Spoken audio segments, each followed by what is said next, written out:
Hi అండి, welcome to Jakkampudi recipes. ఈరోజు మన రెసిపీ వచ్చేసి కొబ్బరి చికెన్ ఫ్రై. కొబ్బరి పాలతో కాదండి, కొబ్బరి వేసి ఇలా చేశారంటే రైస్, రోటీ, చపాతీ, బగారా, బిర్యానీ దేనికైనా సరే అద్భుతంగా ఉంటుంది. లొట్టలు వేసుకుంటూ తినేస్తారు. మనం జీడిపప్పు పేస్ట్, బాదం పేస్ట్ ఇవన్నీ వేస్ట్ చేస్తాం కదండి, అవేమీ లేకుండా సింపుల్గా ఇలా కొబ్బరి వేసి చేశారంటే రుచి అనేది అదిరిపోతుంది. ఇప్పుడు ఎలా చేసుకోవాలి ఏంటనేది కూడా మీకు ఈ వీడియోలో చూపిస్తాను. ముందుగా కొత్తిమీర వచ్చేసి ఒక కట్ట వరకు తీసుకున్నాను. పచ్చిమిర్చి ఒక 4 కట్ చేసి పెట్టుకున్నాను. అలాగే కొబ్బరి వచ్చేసి ఒక కప్పు వరకు తీసుకున్నానండి. ఉల్లిపాయలు వచ్చేసి నేను ఒక 4 మీడియం సైజు ఉల్లిపాయలు తీసుకొని ఇలా కట్ చేసి పెట్టుకున్నానండి. ఈ సైజులో కట్ చేసుకుంటే సరిపోతుంది. వీటన్నిటినీ కూడా ఇప్పుడు మనం పేస్ట్ చేసుకుందాము. ఇంకొండి పేస్ట్ అనేది మనకి ఇలా వస్తుందన్నమాట. ఇప్పుడు ఈ పేస్ట్ని పక్కన పెట్టేసుకొని గ్యాస్ వెలిగించుకుని ఇలా వెడల్పుగా ఉన్న కళాయి పెట్టుకోండి. ఇందులో ఒక 100 గ్రాముల వరకు ఆయిల్ అనేది వేసుకోండి. నేను 1 కేజీ చికెన్కి వచ్చేసి 100 గ్రామ్స్ వరకు ఆయిల్ అనేది తీసుకున్నాను. ఇదిగోండి, ముందుగానే చికెన్ని ఇలా శుభ్రంగా కడిగేసి నేను ఉప్పు వాటర్లో ఒక అరగంట సేపు నానబెట్టి పక్కన పెట్టానండి. మనకు ఉప్పు వాటర్లో నానబెట్టడం వల్ల ముక్క అనేది చిత్రవ్వదు, ఇలా జ్యూసీగా ఉంటుందన్నమాట. చూసారా ఎంత పర్ఫెక్ట్గా ఉందో. ఇప్పుడు మనం పేస్ట్ చేసి పెట్టుకున్న ఈ కొబ్బరి, అలాగే ఉల్లిపాయ, పచ్చిమిర్చి, కొత్తిమీర పేస్ట్ని ఇప్పుడు ఈ ఆయిల్లో వేసేసుకుందాం. గరిటె పెట్టి కలుపుకుంటూ ఇందులో ఉన్న పచ్చివాసన పోయే వరకు కూడా ఇలా ఫ్రై చేసుకోండి. ఇందులో ఉన్న వాటర్ మొత్తం కుక్ అయిపోయి మనకి ఆయిల్ అనేది పైకి తేలుతుంది.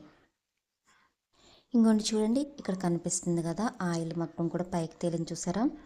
ఇలా ఫ్రై అయిపోయిన తర్వాత ఇందులో అల్లం వెల్లిపాయ పేస్ట్ వచ్చి ఒక 2 టీ స్పూన్ల వరకు వేసుకోండి. ఇలా వేసేసి గరిటతో ఇలా కలుపుకుంటూ ఈ అల్లం వెల్లిపాయ పేస్ట్లో ఉన్న పచ్చివాసన పోయే వరకు కూడా లో ఫ్లేమ్లో పెట్టేసి ఫ్రై చేయండి. ఇంకో 10 నిమిషాలకి మనకి ఇలా ఫ్రై కింద అయిపోతుందన్నమాట. ఇది మొత్తం పేస్ట్ అంతా కూడా ఇలా ఫ్రై అయిపోయి ఆయిల్ పైకి తేలిన తర్వాత ఇప్పుడు మనం శుభ్రం చేసి పక్కన పెట్టుకున్న చికెన్ ఉంది కదండి, ఆ చికెన్ మొత్తాన్ని కూడా ఇందులో వేసేసుకుందాం.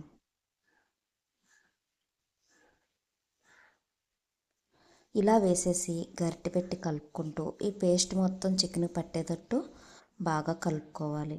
మధ్యలో కలుపుతూ ఈ చికెన్లో ఉన్న వాటర్ మొత్తం కుక్ అయిపోయి ఆయిల్ పైకి తేలే వరకు కూడా ఈ చికెన్ని మనం ఉడికించుకోవాలి. ఇంకోండి, ఇందులో ఉన్న వాటర్ మొత్తం కూడా ఇలా సెపరేట్ అయిపోయి మనకి ఆయిల్ పైకి తేలుతుందన్నమాట.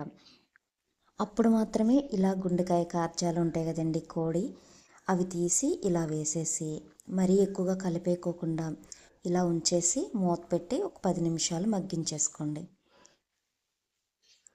10 నిమిషాల తర్వాత మూత తెచ్చితే చక్కగా మనకి చూడండి ఆయిల్ అనేది సెపరేట్ అయిపోయింది చూసారా. వాటర్ మొత్తం కుక్ అయిపోయి లైట్గా అడుగంటుతుంది అనమాట మనకి.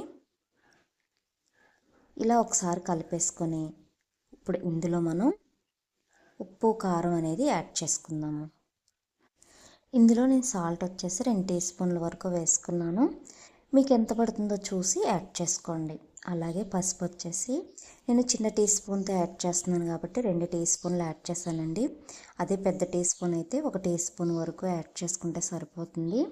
ఇప్పుడు గరిటె పెట్టి ఈ పసుపు, ఉప్పు మొత్తం కూడా ఈ చికెన్కి పట్టేటట్టు బాగా కలిపేసుకోండి. ఇలా కలిపిన తర్వాత కారం వచ్చేసి ఒక 2 టీ స్పూన్ల వరకు వేసుకున్నాను. నేను వేసిన కారం కలర్ఫుల్గా ఉంది కానీ మంట అంతగా లేదండి, అందుకని 2 టీ స్పూన్లు యాడ్ చేసుకున్నాను. మీరు కారం అనేది తక్కువ తినేవారైతే కొంచెం తగ్గించి యాడ్ చేసుకోండి. లేదు మీరు కొంచెం ఎక్కువ స్పైసీగా తినేవారైతే 2 టీ స్పూన్ల కారం కూడా యాడ్ చేసుకొని ఇది మొత్తం కూడా బాగా మిక్స్ చేసేయండి. ఇలా కలుపుకొని ఒక 10 నిమిషాలు మూత పెట్టేసి అలా వదిలేయండి లో ఫ్లేమ్లో పెట్టి.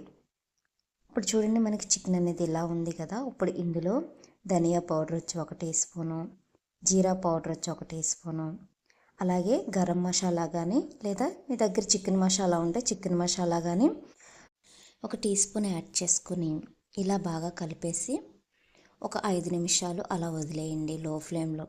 చక్కగా మనకి చికెన్ ఫ్రై అనేది ఇలా రెడీ అయిపోతుంది గ్రేవీతో. లాస్ట్గా కొత్తిమీర వచ్చి ఒక 1/2 కట్ట వరకు ఇందులో యాడ్ చేసుకొని ఒక 5 నిమిషాలు లో ఫ్లేమ్లో పెట్టి కుక్ చేసుకోండి. చాలా సింపుల్గా ఈజీగా కొబ్బరి చికెన్ ఫ్రై అనేది రెడీ అయిపోయింది. మనం జీడిపప్పు పేస్ట్, బాదం పేస్ట్ ఇవన్నీ వేస్ట్ చేస్తూ ఉంటాం కదండి. అలా ఏమీ అవసరం లేకుండా సింపుల్గా ఇలా చేసి పెట్టండి. ఇంటికి వచ్చిన చుట్టాలైనా సరే ఫిదా అయిపోవాల్సిందే. ఇంట్లో ఉన్న వారందరూ కూడా మీకు 100కి 100 మార్కులు వేస్తారు. రైస్, రోటీ, చపాతీ, బిర్యానీ, బగారా దేనికైనా సరే అద్భుతంగా ఉంటుందని చెప్పొచ్చు.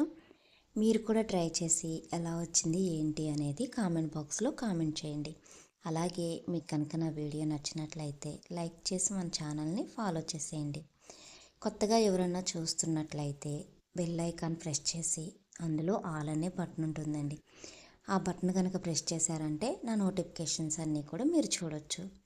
అలాగే చూసి వెళ్ళిపోకుండా లైక్ చేసి మన ఛానల్ని ఫాలో చేసేయండి. ఇంకొన్ని కొత్త రెసిపీస్ కోసం మన ఛానల్ పేజీని సబ్స్క్రైబ్ చేయడం మాత్రం మర్చిపోవద్దు. Thank you for watching.